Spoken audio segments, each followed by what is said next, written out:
Hi everybody. Hi everybody. Parashat Tazria and Metzora. This week we have two parashot that we read together. Parashat Tazria and Parashat Metzora. Now in these two amazing parashot we have the Jewish laws of giving birth. We have leprosy in man. We have leprosy in clothing and even leprosy in your own house. And we have family purity. The name of the first parasha is Tazria, and it comes from the Hebrew word zera, which is a seed or a sperm. And the word Tazria can be read as inseminate or plant seeds. And when we think about what we had in the last parasha, Parashat Shmini, that talked about the death of the two sons out of four of Aharon, the high priest, and we had the laws of kosher or actually non-kosher animals that are not allowed to be eaten by Israelites. It looks like, what's the connection, right? And especially that after those parashot, we have a parasha that talks about what happened after the death of the sons of Aharon. So the Torah has an order that sometimes doesn't bow to the laws of time in our world. And there's always a reason for that. So first of all, on the level of what does it mean to plant a seed?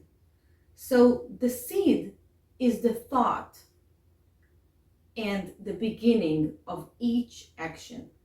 Whatever seed we're going to plant will affect the outcome. It's very important to clear our thoughts and to think positive thoughts and to make sure that the seed that we're planting, if we want to have an apple tree, we have to make sure that we did use a seed for apples, right? And not a seed of an orange tree. Because then as much as we're going to give it love and water and sun, it's still not going to be an apple tree. So the seed level is first of all what's coming in this parasha from the beginning, to understand how to clear our thoughts. And even though in the beginning it looks like there's no connection, it actually does connect, because in the last parasha we talked about what we should not put in our mouth, which is not kosher food, because then it makes our soul weaker. And in this parasha it connects us to the leprosy, which was not just a physical disease, it was something that was very spiritual. And the Kohanim, the priests, they could see it on people already in their aura. They would see if there's any faults even before it hits the body, and especially if it already hurt the body, or just like you said, when it was in the clothing or in the house, like different kinds of mold and things that were happening in the houses themselves. It all has a connection according to the Torah. And as I said, in the last parasha, we learned about what is not good to put inside our mouth or our body, but do we really think enough about what's coming out? And the Torah connects the leprosy or the folds in the skin and on the human body with a direct connection to Lashon Hara, evil tongue. That means all the gossip and the bad things we're saying about other people in a way that hurts them.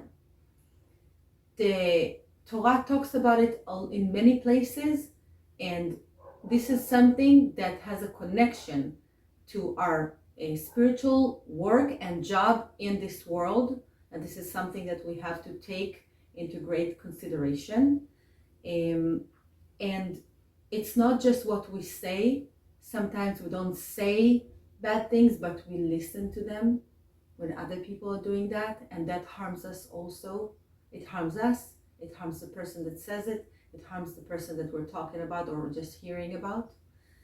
And also, there's another part that's very important. Sometimes it's what we don't say when we need to say. If we know that someone is about to harm someone else, and we choose to be quiet, according to Torah, this is going to hurt us greatly. And I want to give you the example of what happened with Pharaoh, Paro, when he was like thinking about what should he do with the Israelites. The Israelites were prospering. They lived in the land of Goshen, which was a little bit outside of the main area of Egypt, but still the new Pharaoh felt intimidated by them. So he got he summoned his three main advisors. Their names were Bil'am, Yitro, Jethro, and Eov, Job. And he asked them, what should I do? Bil'am, which was a very big sorcerer, a very evil one, immediately said, you have to torture them and to kill them. Yitro was saying, don't hurt them, and he ran out. He refused to be a part of it, and he ran away to the land of Midian, where later on Moshe meets him. And Eov was like silent. He didn't want to talk about it. And in the commentators, they talk about it, Eov, that all the tortures that he had later was because he did not say anything when the Pharaoh wanted to harm the Jewish people or the Israelites. So sometimes when we see evil, we have to talk, we have to say it. We should not say it from anger, but we should say it in the right way, but we still have to say and to protect someone when you see that something wrong is about to happen. The Parsha talks about leprosy, and one of the main reasons to have it is Shonara. But what exactly is Shonara? This is one of the biggest sins that we have in the Torah. This is something that happens between people. One of the worst things that a person can do is tell Shonara about somebody else. But what's the difference between Shonara and Hotsadiba? If you will look for translation, you will get the same one, and it will be slander, but it's not really the same. Shonara means that you're telling something that is the truth about a person in order to harm them. And Hotsadiba is to tell a lie about a person in order to harm them. In both cases, this is wrong and it's bad, and you shouldn't do it.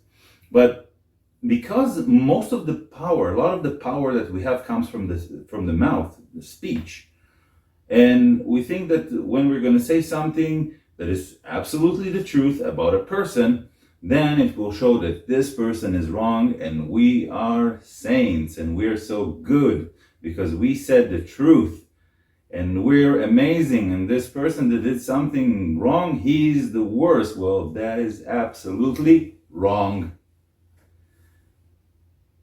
Because you cannot show yourself as a righteous person on the back of somebody else that did bad, to show that he is bad and you're good. And if you really care and love this person and want him to go back in tshuva and come back to God and go to do things in the right way, the Torah explains to us that there is a way to do it. And it's called Hochach tochiach et amitecha. Reprove your kinsman. You saw somebody doing something bad, okay? And you think it's terrible. Now, don't go like a snake and backstab him and tell everybody, oh, this guy did this and this. No. You need to see if you can love this person, if you can talk with love to this person. Not just with oh, I love you, I care for you, and then stab him in the back. No. Without any judgment, go to the person, to the side, and explain to him. Only if you can care for this person, only if you can love this person. If not, it's better not to do that. It's really hard for us as people, regular people, to all of us, to find the good point in every person and to talk with real love and compassion in order for a person to change his ways. It's better if you're mad at a person and you want to say something, for you to wait a little bit, to see that you can load yourself with some love to this person, and then to be able to approach him, not just run over him. Just like the Torah shows us the places that are hard and where we are all falling in, it also brings the cure. So each parasha is very unique. Each Torah portion, weekly Torah portion, is very unique. It brings the challenge.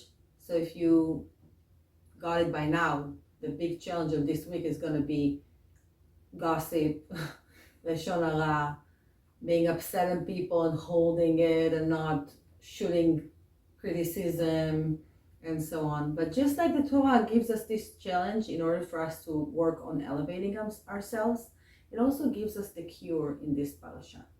So just like we heard, to work on not talking evil tongue and try to use good words, building words, words that are not hurtful as much as you can. And also, it talks about different ways of purity, how to purify yourself. And it also gives us a very unique tool inside this parasha in Vayikra, Leviticus 13, verse 33. The sentence there, the verse there, and if I want you to read it for them, please. והתגלח, ואת הנתק לא יגלח, והסגיר הכהן את הנתק 7 ימים שנית. This sentence, this verse, is very powerful. It has some codes in it that helps to heal different type of cancer, especially in our brain. It has a big letter in the word v'hitgalach. The letter is Gimel, and Gimel is the third letter in the Hebrew alphabet. And when we hear the Torah reading on Saturday morning in the synagogues, when they get to that Gimel, to that letter in that word, we talked about it before in our lectures, that the big letters that are bigger than the regular size of the rest of the letters connects us to Binah, the sphere of Binah, and it helps us to elevate ourselves above our pride. Gimel is also the letter that starts the word Ga'ava, pride, and above our pride, above our ego, and to help us to treat other people with respect and dignity, and with just to help us to develop more tolerance towards other people. As part of the purification that this parasha is talking about, we have women purity, family purity, and it refers to the time that the woman is bleeding. And this bleeding can be after giving birth, and this bleeding can be the monthly, the menstrual period. And during that time, the body of women is going through an amazing process. It's not just a physical process, it's also kind of like being like dying and being reborn again. And this is happening to the women when we have our periods every month, and it's something that a woman is going through, and men don't have that ability. And this whole process is really taking all the cells from a uterus out, and the body's kind of rebuilding itself. This process is very, very healthy and good for the women, but it's not really healthy for the men. So when we're talking about married couple in Judaism, and according to the Torah, of course, this is a time that the couple, even though they're married and they love each other, during that time they're not allowed to sleep with each other, they're not allowed to have sexual relationship, or not even to touch each other during that time. The time that we're talking about is the actual days of the period, which can be no less than 5 days, but if someone has 6 days, 7 days, and so on. And after those days of bleeding were finished, we count 7 more clean days. Those are called the clean days. After those 7 clean days, the woman goes to the mikveh. The mikveh is a special place that has a very I'm not going to go into all that, but it has a lot of rainwater in there. In places that there's no mikveh, they can go to a lake or a river, off spring, even to the ocean. Of course, be careful.